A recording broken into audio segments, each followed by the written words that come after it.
안녕하세요. 아동발달 전문가이자 두 아이의 아빠인 원민우 교수입니다. 자, 보통 아이의 감정 조절은 엄마가 더 잘하지 않을까라고 생각하시죠? 자, 오늘 제가 확실하게 말씀을 드릴게요. 아빠만이 줄 수 있는 감정 코치의 힘이 따로 있습니다. 실제로 아빠들이 적극적으로 육아에 참여하면 아이들의 감정 조절이라든지 아이들의 사회성이라든지 문제 해결력이 크게 향상이 된다는 연구들이 정말 많이 있어요. 오늘은 바쁜 아빠도 딱 10분만 투자하면 아이의 감정 조절을 알려줄 수 있는 방법 3가지를 알려드리도록 하겠습니다. 어렵지 않습니다. 아빠의 반응 하나, 아빠의 표정 하나, 아빠의 목소리 톤 하나, 이것들만 조금만 바뀌면 아이들의 감정은 쑥쑥 성장하게 됩니다. 먼저 과학적인 팩트부터 말씀드리면 엄마, 아빠는 각각 둘 다 아이의 감정을 키워줄 수가 있습니다. 근데 역할이 달라요. 역할이. 서로 다른 방법으로 아이에게 감정을 키워줄 수가 있다는 것이죠. 엄마는 주로 안정감과 세심한 공감이 있다면 아빠는 도전 정신과 문제 해결력을 키워줄 수가 있습니다. 특히 아빠의 안정적인 큰 목소리야 단호한 어조 같은 경우에는 든든한 보호자라는 느낌을 줄 수가 있습니다. 여기서 중요한 것은 엄마는 아이의 감정에 많이 공감을 해주다 보니까 같이 흔들릴 수가 있거든요. 근데 아빠는 감정의 중심축을 줄 수가 있어요. 아빠의 안정적인 감정 처리로 아이가 안정감을 느낄 수가 있다는 것이죠. 즉 그런 아빠의 중심축을 보면서 아 이제 괜찮구나 라고 아이가 안정감을 느낄 수가 있게 되는 겁니다. 자, 오늘 소개해드릴 방법들은 실제 아빠들이 효과를 많이 본 검증이 된 노하우를 알려드리도록 하겠습니다. 간단하지만 강력한 효과를 볼 수가 있으니까 주목해 주시면 되겠습니다. 자, 아빠의 큰 제스처와 우렁찬 목소리는 아이에게 기쁨을 10배를 증폭시킬 수가 있어요. 엄마의 세심한 공감과는 다른 에너지를 줄 수가 있다는 것이죠. 실전 대화 방법입니다. 3가지 포인트가 있어요. 첫 번째, 말로 너 덕분에 라고 말하는 거죠. 너 덕분에 아빠도 기뻐진다. 너 덕분에 아빠도 기분이 좋아졌어. 라고 말을 하는 것이죠. 이때 중요한 것은 너 덕분에입니다. 자, 두 번째는 몸짓을 같이 넣어주는 겁니다. 너 덕분에 아빠가 너무 기분 좋아졌어. 화이팅! 하이파이브!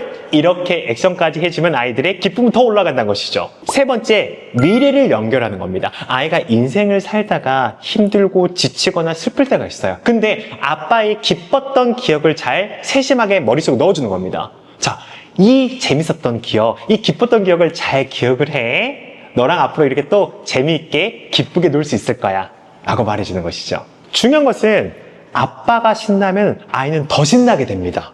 조금 오버해도 괜찮아요. 아이한테는 아빠도 나만큼 기뻐하네 라는 그 감정이 아이한테 큰 선물이 되니까요. 자, 아이가 슬플 때 아빠의 낮은 목소리야 큰 품은 아이한테 최고의 안정감을 줍니다. 세상에서 가장 강한 아빠가 나를 지켜준다는 믿음을 갖게 해준다는 것이죠. 3가지 실전 대화 방법이 있습니다. 첫 번째, 중요한 건 첫 반응입니다. 아, 너가 많이 속상하구나. 아빠한테 와봐. 라고 하는 그런 목소리가 중요한 것이죠. 두 번째는 오면 이제 안아주는 거죠. 안아주면서 말하는 거예요. 우리도 괜찮아. 속상하면 아빠가 좀 더 안아줄게.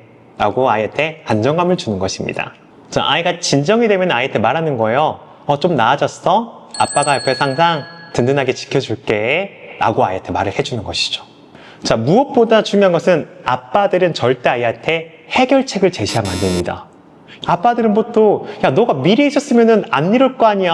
야 너가 이렇게 했으면 화 안 냈겠지 라고 말하는데 아이한테 지금 필요한 것은 해결책보다 아빠의 든든한 지지가 필요합니다.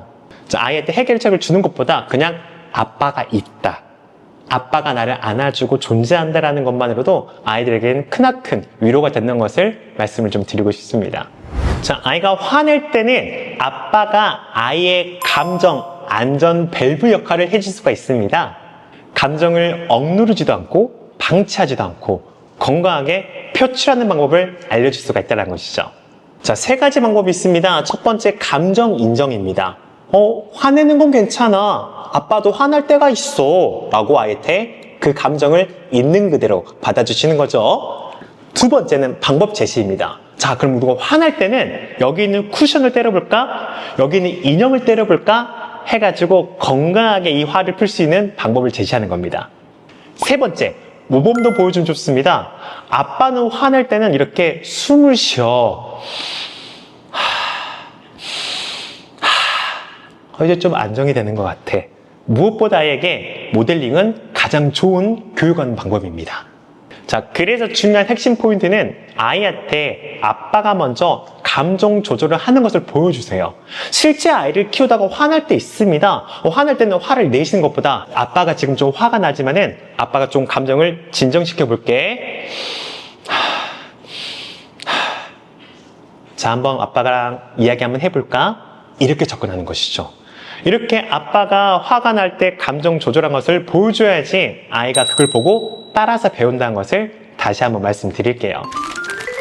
자, 오늘 배운 아빠식 감정 조절 방법 3가지 정리해 드릴게요. 자, 첫 번째, 기쁨 증폭기입니다. 아이의 기쁨이 더 크게 반응해 줌으로써 아이의 기쁨을 10배 증폭시켜 주세요.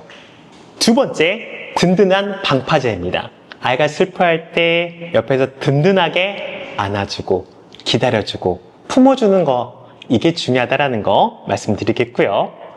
세 번째, 감정 안전 밸브입니다. 아이가 화가 났을 때 어떻게 하면 건강하게 이 화를 풀 수가 있는지, 조절할 수 있는지 알려주는 것입니다. 자, 이 방법들을 꾸준히 했던 아빠들의 어떤 피드백을 들어보니까 확실하게 아이들이 더 아빠를 많이 찾게 되고 감정적으로 널뛰기가 많이 없어지고 안정이 됐다는 이야기를 많이 들었습니다. 자, 엄마들에게 특별하게 부탁드릴게요. 이 영상을 아빠들한테 꼭 공유를 해주세요. 이때 중요한 포인트는 아빠가 나름 노력을 하시잖아요. 그럼 역시 아빠다. 역시 우리 집에 아빠가 있어서 참 든든하다. 이렇게 아빠를 칭찬해 주셔야지 아빠들이 더 육아에 더 잘 참여할 수 있다는 걸 말씀을 드릴게요. 보통 엄마들이 아빠한테 이런 영상을 좀 보내주고 나서 당연히 내가 보내줬으니까 해야지 라고 당연히 넘기지 마시고 꼭 칭찬이 필요하다는 거 다시 한번 말씀드리겠습니다. 자, 기억하세요. 이 영상을 보시고 완벽한 아빠를 저는 원하는 게 아닙니다. 무엇보다 아이한테 진심인 아빠의 모습을 보여주면은 그런 아빠를 보면서 아이들은 더 성장이 되게 되고, 그리고 무엇보다 아빠 같은 사람이 되어야지라고 아빠가 좋은 모델링이 될 수 있다는 거 말씀을 드릴게요. 아빠들의 육아 자신감을 높여주는 더 많은 노하우와 더 많은 정보가 필요하다면 구독과 알림 설정 부탁드리겠습니다. 자, 댓글로 실제 우리 아이가 아빠가 이렇게 해줬을 때 안정이 되는 모습을 보였어요 라는 것들을 댓글로 남겨주시면 제가 댓글을 달아드리도록 할게요. 그리고 혹시나 아빠들에 대한 어떤 고민들, 아빠들이 어떻게 하면 더 좋을지에 대한 어떤 궁금증이 있으면 편하게 작성해 주세요. 그럼 제가 다음번에 영상으로 만들어 드릴게요. 자, 다음 영상에서는 아빠와 아이 1대1로 갖는 시간 200% 활용하는 방법을 알려드리도록 하겠습니다. 지금까지 원민우 교수였습니다.